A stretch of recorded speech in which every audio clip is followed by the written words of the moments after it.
This is 5 Minutes of Political Common Sense for America. I'm Brian Boeheim, the political engineer.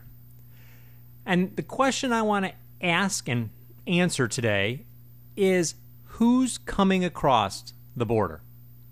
Here's a newsflash. Illegal immigration traffic coming across our southern border has been cut in half in the last 5 years. Now, this is according to Pew Research. Particularly, they point out that the last 2 years has dropped dramatically. Now, this was brought to my attention by a person who argues that illegal immigration isn't having a negative effect on America and that all of this chatter is just racial prejudice. Now, I'm not sure about the mass reduction in illegal immigration. I'm not questioning Pew Research. They do an excellent job normally.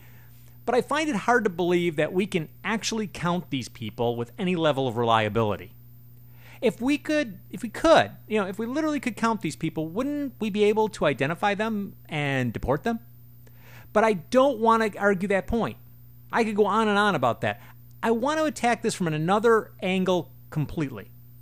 If we truly have cut the flow in half, then we have to ask ourselves a question. How did this happen? Well, according to the research, it is primarily due to the collapse in the housing industry, which eliminated many of the potential illegal worker jobs.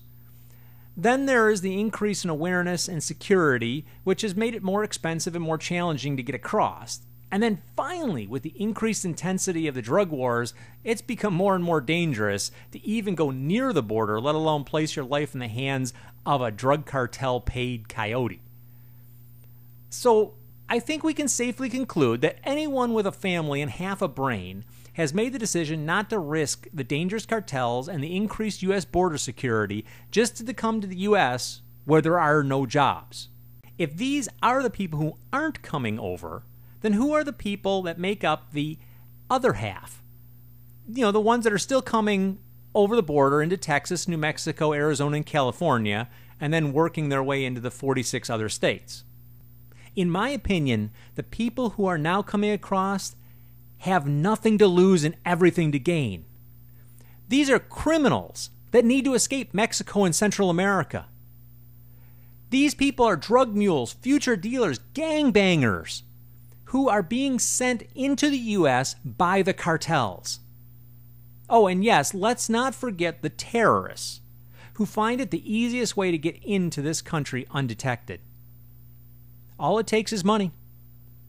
A reduction in illegal immigration is good, don't get me wrong, but we can't overlook the fact that there are still way too many bad guys coming over the border that are unaccounted for.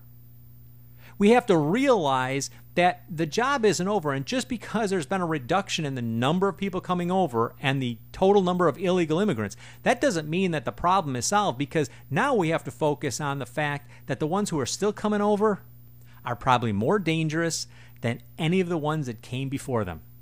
And we need to do something about it, and do something about it now. You've been listening to 5 Minutes of Political Common Sense for America. I'm Brian Boeheim, the political engineer. If you like what you've heard here, then pick up a copy of my book, Political Common Sense for America. You can find it at Amazon.com. Until next time, be safe out there.